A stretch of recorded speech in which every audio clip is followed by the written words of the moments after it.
Joe Blow. On today's podcast, we have the Rastafarian Michelle. Is it Michelle or is it just Mel? Mel, it's Mel. What's Mel short for? Melanie.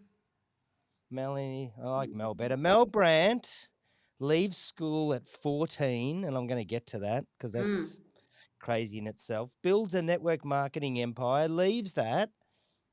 And then, you know what? I've been trying to do a ton of research on you, and it's like a mystery woman. It's like you don't exist.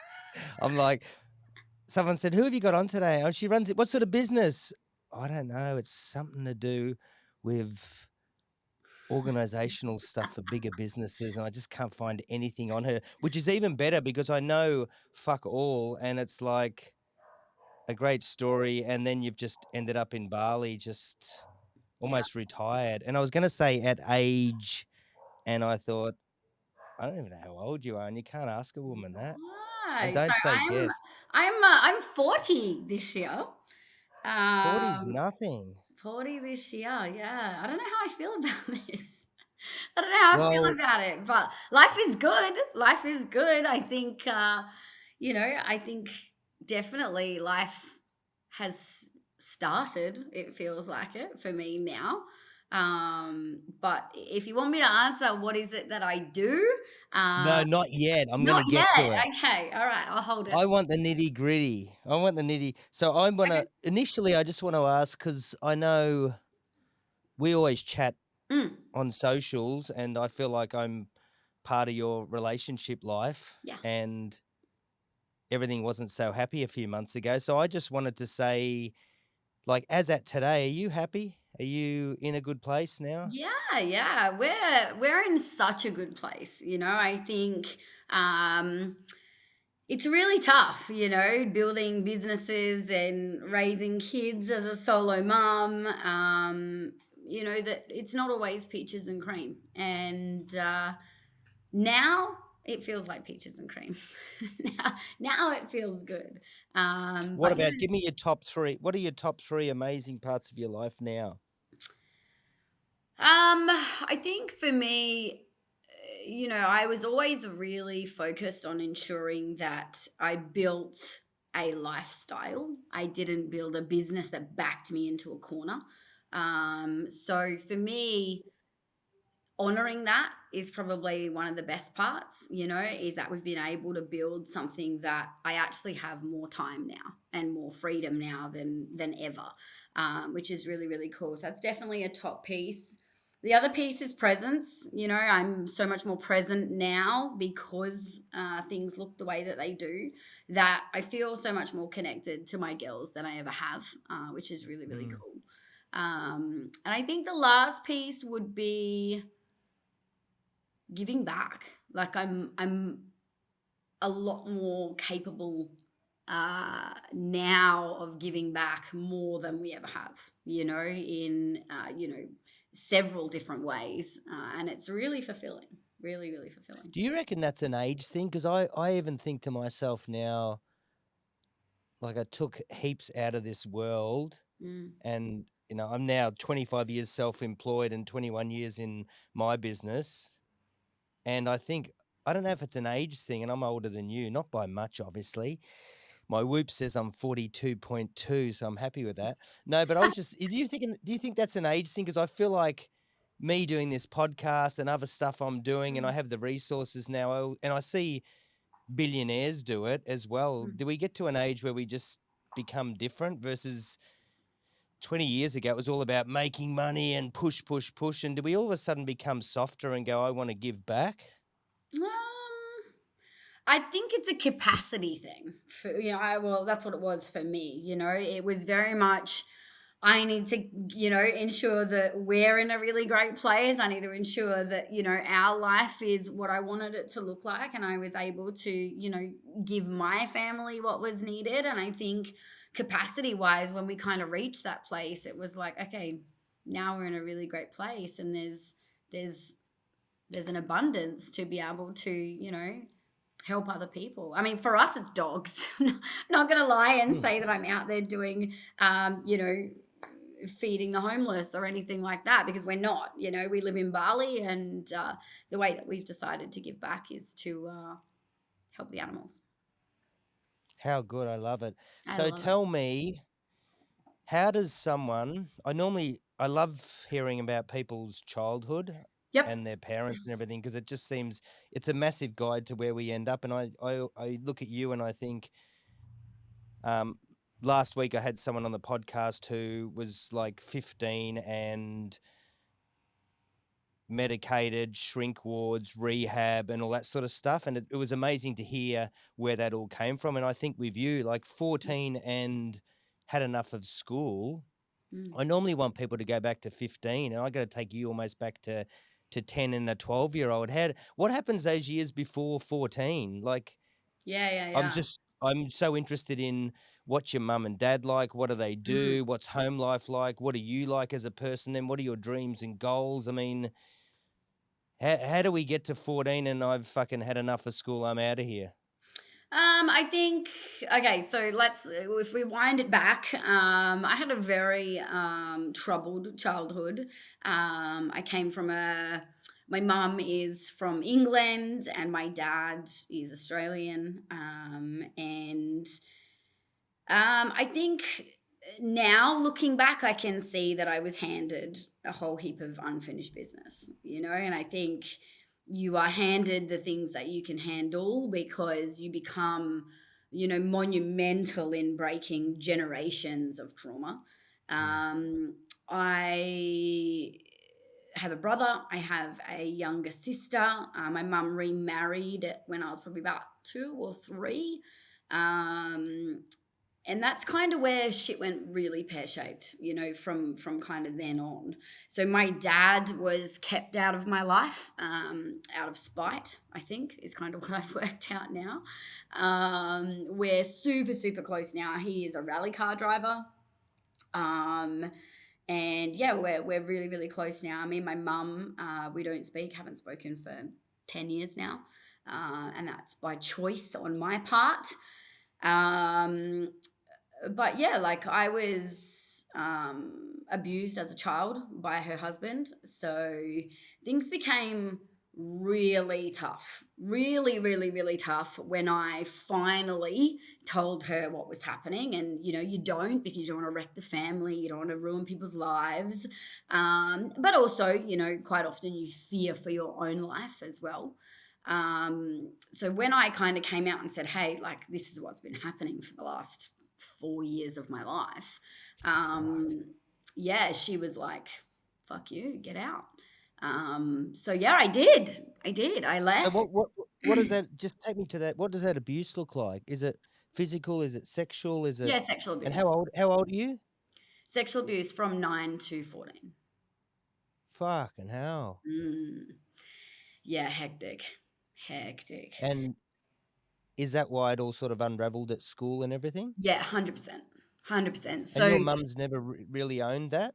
no, no, no, no, Never? never, no. What, just never happened in her eyes? Nope. No. Well, I mean, Wow. not necessarily that it didn't happen, like I think she believes that it did.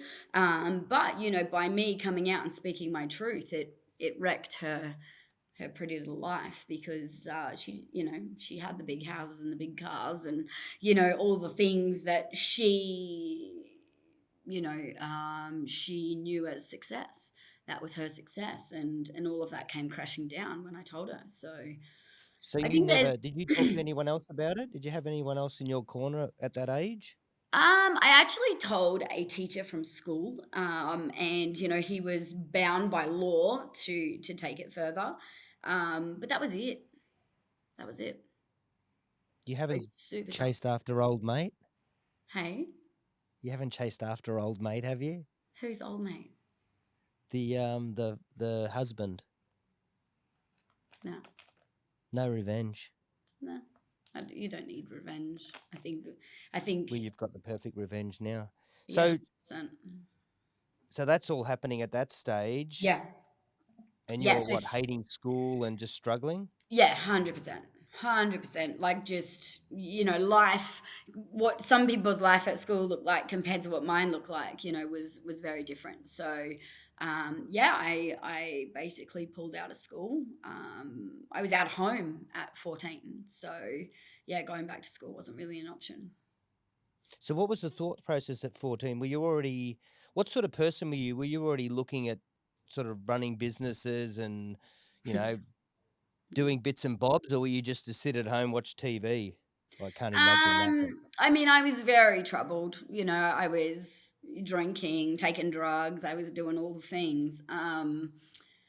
So, I wasn't necessarily business minded then, as in I didn't take action, but I was very entrepreneurial in the mind. So there was lots of things that I wanted to bring to life, lots of ideas, but, for me, I was just merely a shell of a human back then. So I didn't have the capacity mentally to do anything at that stage of my life. But I think I was about maybe 18 when my first business came to life.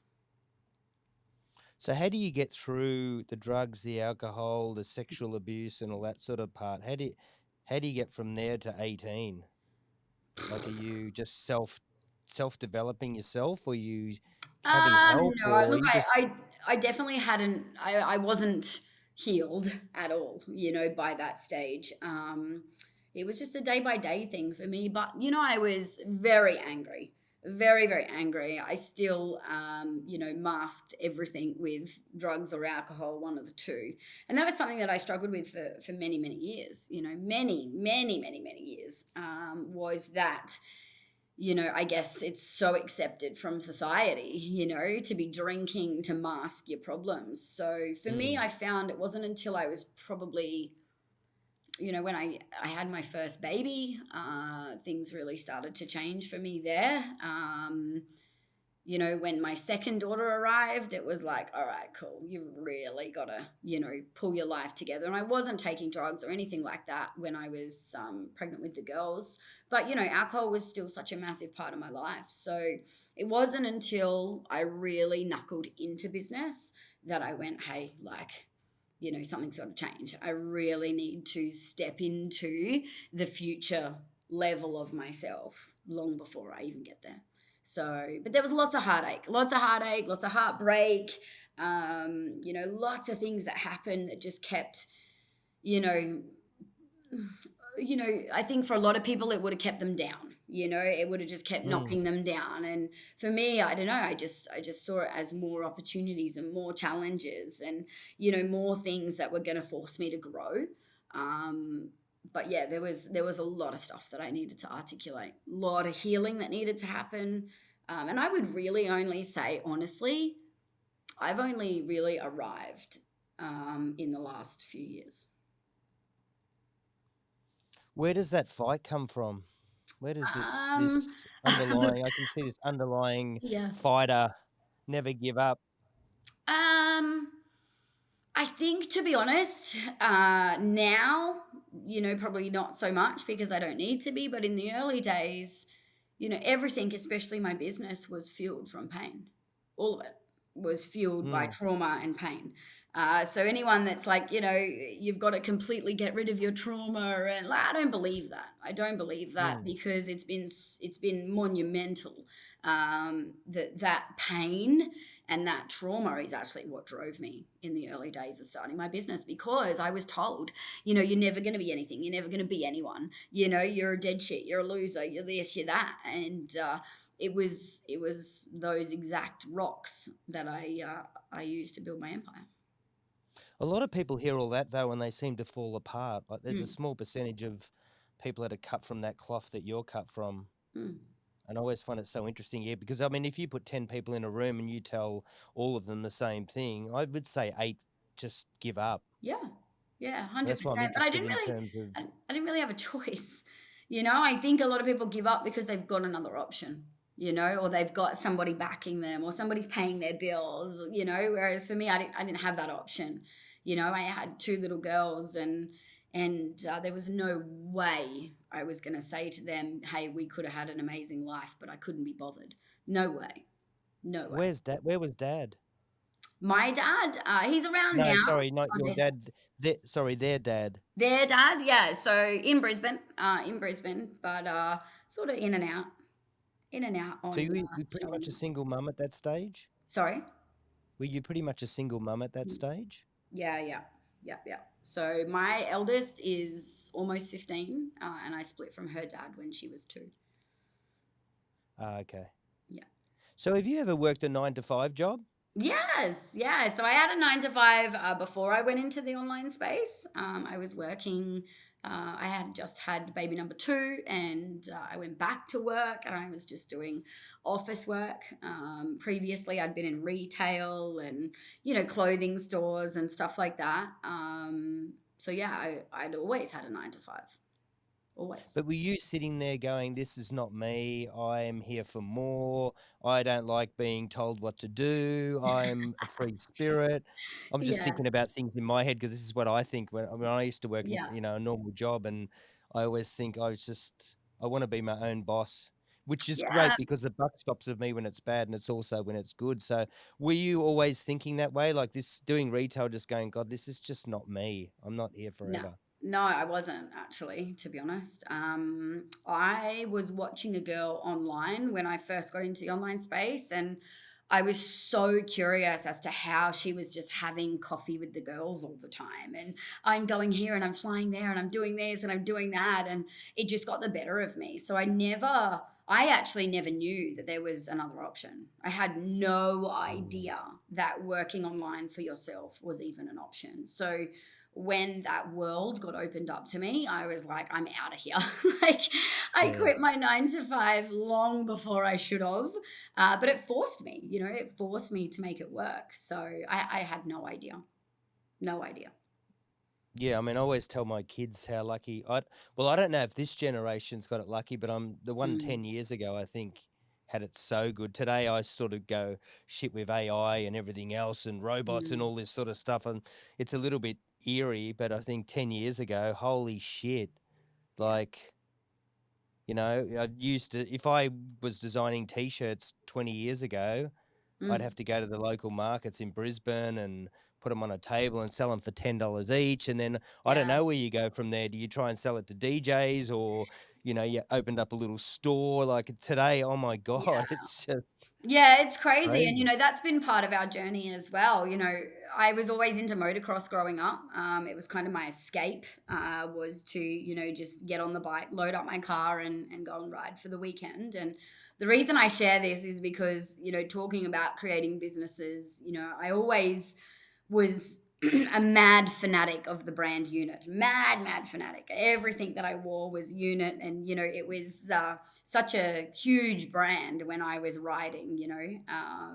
And it's quite funny because the founder of Unit is actually my business partner now.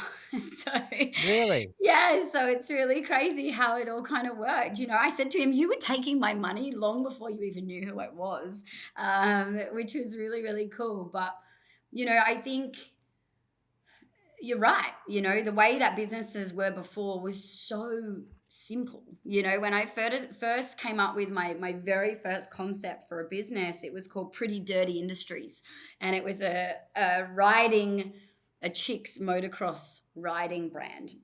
And because there was nothing, there was Thor, Mm. there was Fox, and there was Unit, and that was it. But Unit weren't really doing too much gear, and everything was pink. And I hated that so much because when I was out on the track, you didn't know it was a girl riding. I was right up there with the boys, so creating that was really cool because there was nothing out there on the market for women. So it's quite a funny story how it all kind of did a full circle, and now I'm And how did that business go? Pretty Dirty Industries was my very first introduction to not doing business right. So I never trademarked, I never patented my ideas, because it's never going to happen to me, right? That somebody takes Mm. it. And the business took off very, very quickly. I had a lot of mates in that arena. I toured with the Crusties, loads of cool things had happened. And it took off very, very quickly. So I had a girl who was going out to all the motocross stores that the clothing was in and restocking for me because I was still working full time.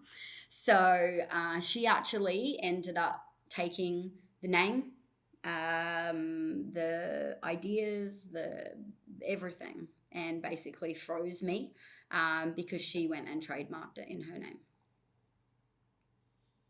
Mm. Wow, that's a learning curve. Wasn't it? Wasn't it? Very big Jesus. learning curve because still to this day, I believe that it would be a worldwide brand. I have And no did she doubt in my stuff it up mind. completely? Oh, she screwed it. And guess what? Everything that she made was pink, right? So, the brand became everything that I'd never made it. But the really cool thing was, that brand was built on my people and my audience. So as soon as everybody found out what had happened, they boycotted the brand anyway. So I'm unsure it ever ended up doing anything. So network marketing, okay, I Yeah. hear that word and all I think of is Amway. Yes. And, Yeah. and guess what? I haven't told many people this. I did Amway for 6 months. Oh, when was this? I did it with Matt Rogers and Chloe Maxwell. Okay. Um, I don't know. No, I started chatting to Matt Rogers. We were cycling together and I designed some cycling kits for him and I went and met Mm. him and then he was like, "Oh, I've got this business idea for you." And I'm going, "Oh, okay."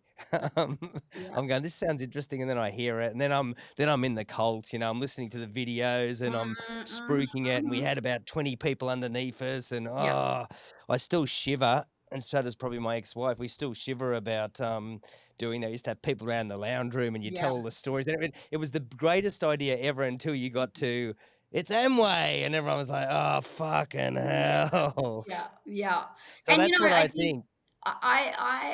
my mum did Tupperware, so, I kinda had a rough idea about, network marketing, and I think that's why I sat on the sidelines for probably 6 months and I didn't take any action because I didn't wanna be one of those people, until I kinda got the green light to do it my way. I wanted to build online. And back then, 8 years ago now, it wasn't big to be building a network marketing business online. Not a lot of people were doing it.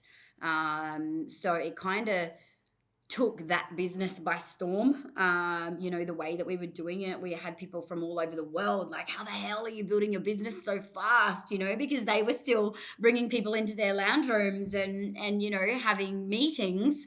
Whereas we Oh were, my God. I know, we were recruiting, massive numbers online. So it So was, what were you actually selling though? Was it so the Juice Plus. pyramid scheme? Juice Plus was the product. Juice Plus. Yeah, which is fruit, veg, and berries in a capsule. So I didn't actually want to do the business. I just took the product and gave the product to my kids. So my eldest daughter, used to get lots and lots of ear infections, and I thought, oh, she does swimming lessons, like it's normal. When she started taking the product, she's never had an ear infection since, and she's 15 now. So I was kind of just a mum that was like, hey, it makes sense to bridge the gap in my kids' diet, with what they don't eat to what they should eat. And even myself, none of us eat every color of the rainbow every single day. Hmm. So it made sense just to add this in. I also understood, bioavailability, and I understood about supplements. And, when we're taking these things, most of the time you end up with disco colored wee because your body's not even doing anything, with the product. So I understood that. And with, 100% bioavailability and, all of these things, I was like, wow, this product is actually incredible. And, just being a woman with kids, I naturally shared it with girlfriends. Their kids were sick, and I was like, hey, you need to get your kids onto this product. And it just evolved from there. I didn't actually catch the vision of what was possible with that business, for quite some time.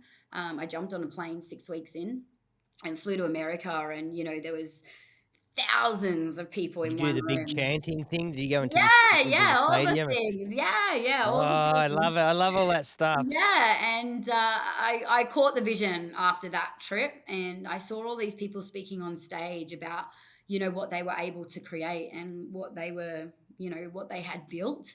And I remember saying to one of my uplines, I'm going to be there next year. I'm going to be on that stage next year. And it was massive, to have a goal like that in that business model, because it was a lot of work, but we did it. We went back 1 year later and walked the stage at the top of the company.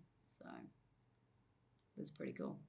And so that was all built online. All of it built online. So Never. when did you stop your working your normal job and just do that? So I started the business. I think I quit like within a month or two. Okay. Yeah. And then it But, hit you obviously. my partner at the time was working on the mines. So, I had a buffer, where it was like, well, if this doesn't work, you're okay. Mm. But I said to him, I'll retire you for life by the time you're 30, and we went on to create a monstrous company. I think I had 700 or 800 franchisees underneath me worldwide. And I personally recruited 100 of those myself. So, So I what think, sort of income are we talking? Can you mention numbers? yeah, yeah. So, look, to be honest, I definitely thought it was going to do better than what it did. I think my biggest month was only ever 10K. So, Mm. but I had just over $380,000 a month running through my business. So, That's phenomenal. so And yeah, do the maths. was it a That's lot kind of of was why it a I lot of ended up. work or not? Sorry. Was it a lot of work though A or lot of not work. being Yeah, a online? lot of work. I think I've got PTSD around network marketing now. I don't think I could ever do it again. I guess because, I became a single mum when I had actually started this business. So um, for me, I bought into the time freedom. I bought Mm. into the work wherever you want. I bought into the laptop lifestyle. And when I reached the top of the business, I realized that I've never been as absent as what I had Mm. when I was building that business for my kids. It was always, shh, watch your iPad, shh, I got to do another call, shh, be quiet, shh, Mm. So when I arrived, what I realized was the view from the top looked exactly the same.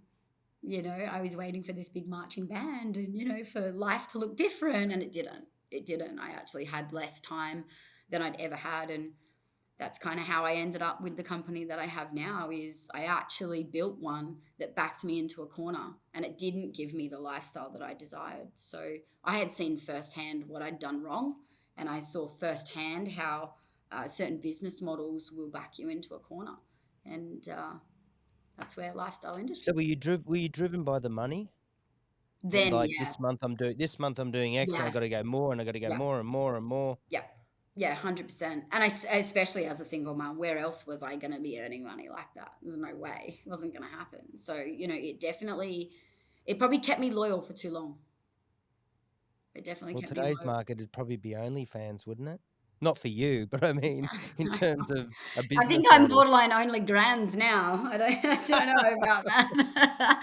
But yeah, you're right. The equivalent of it now of, quick cash like that would probably be OnlyFans. Yeah. You'd probably laugh like I do when I see people on Facebook and they start going, "Oh, I've seen it all the time." And it's like, I've got this new business idea. I'm Mm, looking to take on 5 people. This is unbelievable. And they're yeah. still, you can tell they're still working a 9 to 5 job and they're throwing this in there. And, these drops you'll lose 400 kilos. And Mhm. it's like, oh my God, I can see this whole network marketing thing. Do you reckon it's dead now or it's Yeah. still got legs? No, I think network marketing is dead. I I think feel like it's people it's look hard to through it watch now. because I've got a lot of friends in this space that are still in it, and Mm. it's really really hard to watch because everything's so fast paced now. Nobody, no, we don't have to work that hard. We don't have to work that hard to create crazy money anymore. So yeah, I think it's dead. I don't really know So anyone. you There was no way you or did that lead to your next business? There was no way you could re-engineer that business to make it more efficient, so you No, didn't it was just, "This is the no. way it's done, and you're Yep, gonna have to work 7 days a yep. week." even though the Yeah, money was fantastic? because I reached the top of the company and, I was so outspoken and I'd built such a cool brand, they wanted me to speak all over the world. So I was doing, I was speaking in front of 10,000 people in the US at a time. It just became massive. So, yeah, there was no out for me. There was no way to get out. There was no way to, rejig the business model. I had to shut it down. I had to shut it down. And Mm, to be honest, it was time. It was time because I'd outgrown it. I'd already started coaching because people were coming to me and saying, "How have you built this business? Will you teach me?" And so I started showing people how I did what I did and how I was building online. And that's when the company said to me, "You can't do that. You can't coach people." And I was like, "What do you mean I can't coach people? Why not?"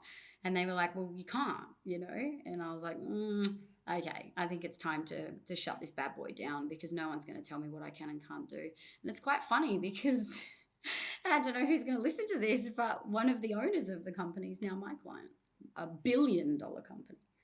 really? Mm. And did you go through a bit of burnout with that business? Did we 100%.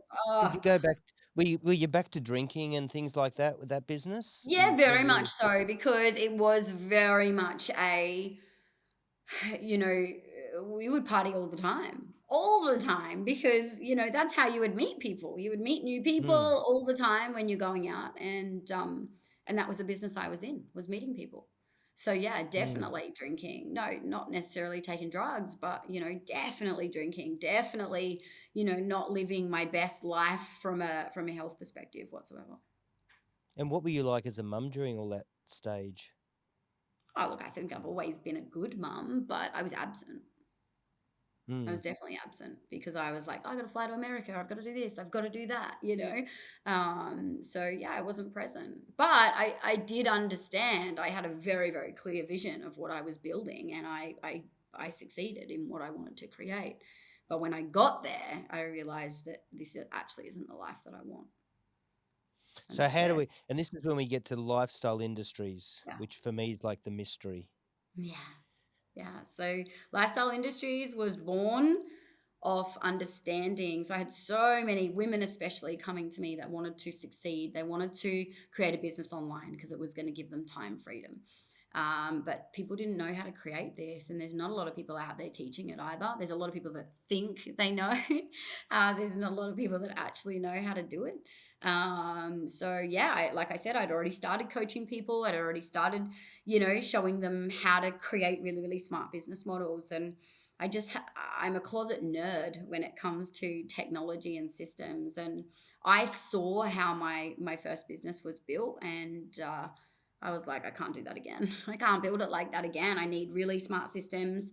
But I actually reverse engineered it this time round. So I knew that I wanted to create a lifestyle. That was the most important thing for me. I knew that I wanted to work less and earn more. I didn't want to work a Monday and I didn't want to work a Friday. Mm. And I just went, okay, cool. What do I need to do to build this now? What does it need to look like? So if I went, and so basically, what we do now is build out systems for people, smart systems, so that they can work less and earn more. So who's your ideal client? What do they look like, and what sort of questions are they asking? Look, I never niched. Being a bit of a rebel that I am, I never ever niched. We have a vast array of clients. We've got people that own helicopter companies. We've got people that are, own motorsport companies, coaches. I would say most people, everybody that comes to us, has a vision of what they want to bring to life in the online space, but they just Mm. don't know how to do it. So I don't really have an ideal client as such. It's more so an ideal vision. The people that come to me have an ideal vision, and it is, I want to be able to, at the end of the day, have a lifestyle like yours, and that's what most people are chasing when they come to work with us. So are these people are they startups, or are they people that Oh say they own a yeah, helicopter business like you mentioned, they own a helicopter business and at the moment it's really manual, people are ringing them up, you're moving their business to an online yeah, so they can do all the booking and everything like that, and is it yeah, all systems yeah. and Yeah, but like a lot of things. So what was happening, for example, with the helicopter company was, every time somebody would make a booking, their booking system would take a snip, But then Stripe would take a snip as well when they got their payouts. So it was costing the business insane amounts of money. And I just said to them, hey, look, we can build you out a system that's not going to do that. You'll just get snipped once from Stripe, which is inevitable. And, it's going to be saving you thousands. We can build a system that will allocate an aircraft based on the weight of the people booking. Really, really cool stuff. Your email marketing's all going to automatically fire. All these things are going to happen. And, yeah, so there we kind of just hit go with that and brought it to life. But say the motorsport company, they wanted to be the first motorsport company in the world to have a youth program to bring the youth into motorsport, because it's not something that Mm, people really know how to do. Lots of people want to do it, but no one knows how to do it, so we help them bring that to life. So as long as you've got a vision that you want to bring to life, some people are startup and they catch the vision that if you don't have a smart system, you're not going to scale, you're not going to have a scalable business. And some people are like, oh my God, I just went and built, something that's bigger than Ben Hur and realized that I don't have a system. So now I need to take a few steps backwards and build that. So it's a vast array of people in different situations. mm. It's very So how did we end up in Bali? Oh, so Bali was always the goal for me. Was it? Yeah, always, always. So we traveled a lot here last year. I think we were here 9 times. And I just said to my girls, we need to just make the jump. Like, we need to just make it happen. And to be honest, I don't know why I didn't do it earlier. I probably was just comfortable in my little life in Brisbane, as we do, we get comfortable. And Mm. my last trip here last year, I just sort of called myself out on my own bullshit. And I was like, why are we not living in Bali? And I was like, oh, yeah, but, Imani, my youngest, was a, world level cheerleader. And I was like, yeah, but, she's got cheerleading. And, there was just all these little things. And I just went, you know what, we'll find it here. We'll find all the things that the kids want to do here. And yeah, I went to France snowboarding, and I got back and packed up the house and left. That was it. Just made the And jump. so you're okay with the kids over there full time? Are they do they have everything there? Yeah, yeah, they have everything here. So Imani's just been accepted into a cheerleading team here. So she's now, part of Southeast Asia. She's actually in a level here that there's no way she would have got in Australia, because they're, Mm. a little bit crazy about, letting kids try new things unless they're at that level. Whereas here, they're so much more laid back. They're like, oh, she's got to be of a certain age and level to be in that level. And they were like, yeah, you want to try out? And she was like, oh my God, yes. And they're like, okay, cool, try.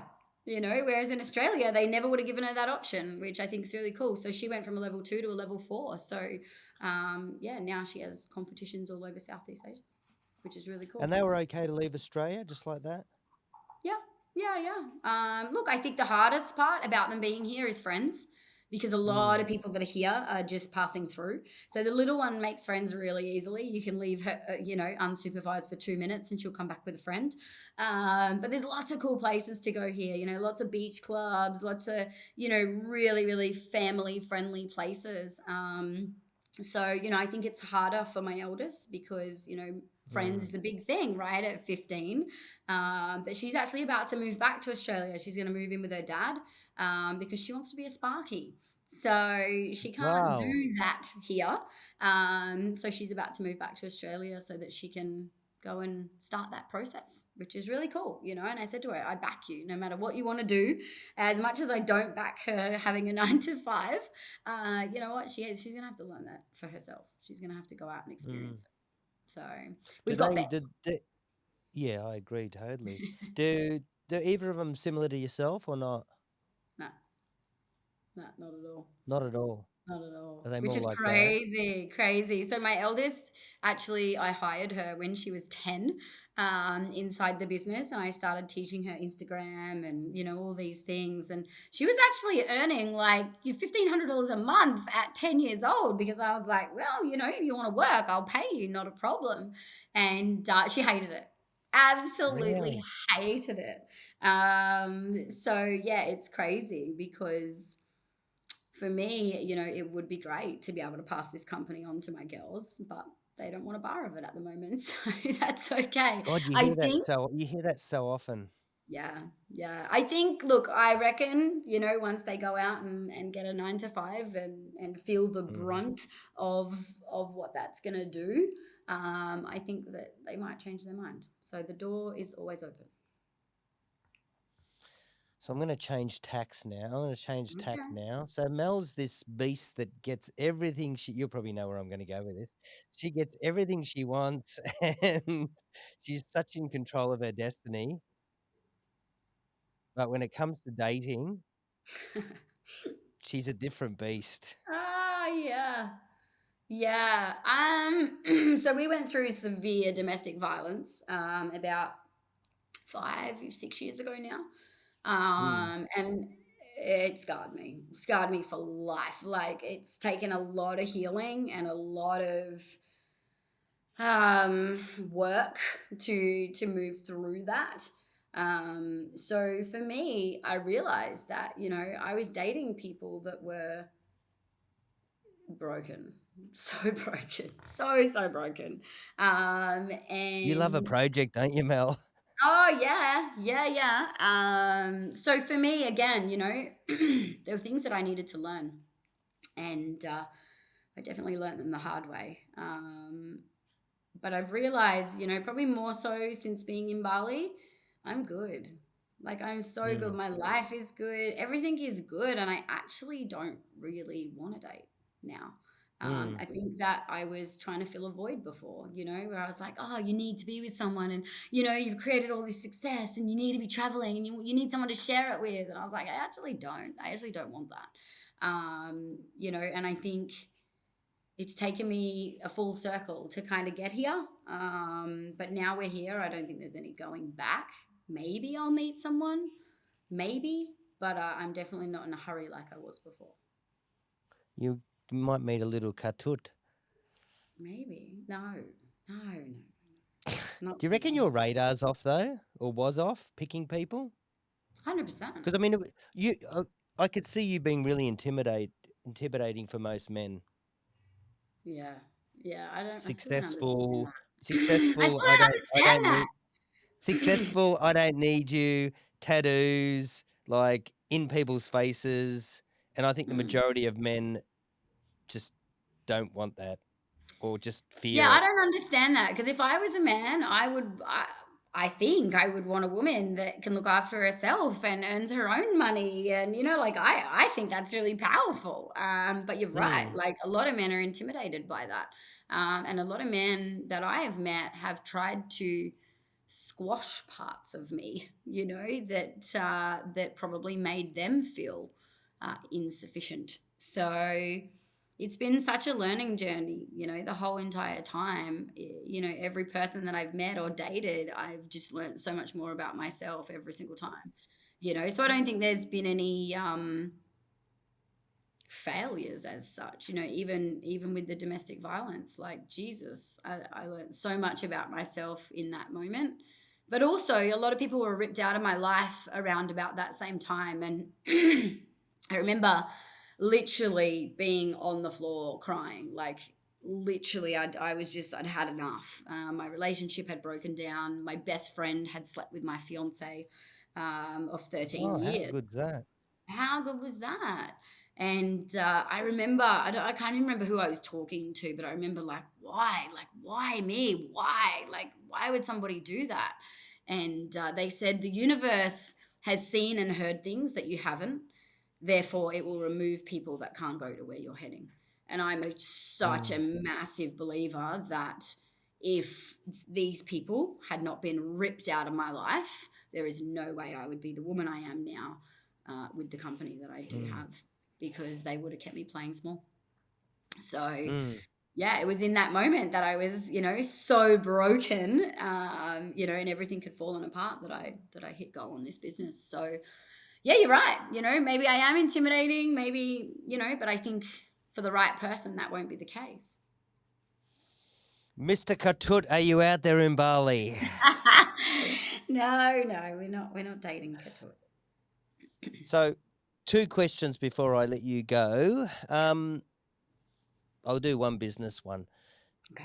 If someone wants to set up their own business and you've done it successfully, and now you've got your new business which is successful, what are the main things they need to look at and do?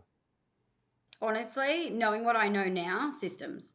So Yeah. reverse engineer your ideal lifestyle. Yeah, because this is the end result is that we want a business that can help us have an amazing life. So reverse engineering your ideal lifestyle first, and then working out how that business is going to slot into that. How does the business need to be built so that you don't have to work a Monday and you don't have to work a Friday, but you're still going to make sales?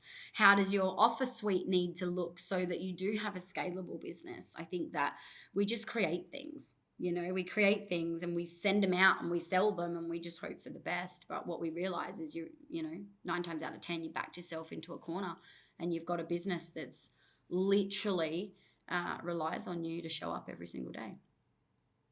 So do you think that's why a lot of businesses fail? They come out with great ideas Mm. and they boom and they just can't handle it, and obviously then comes all the bad reviews and Yeah, yeah. I think a they lot don't of have the systems in businesses place to.